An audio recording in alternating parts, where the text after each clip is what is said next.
Traffic at the Staples and SPID intersection came to a standstill today as officers worked to wake up a driver who they say had fallen asleep at the wheel.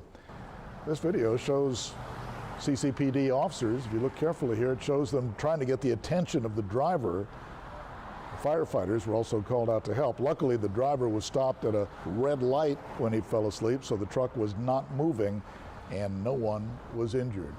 Good news from there.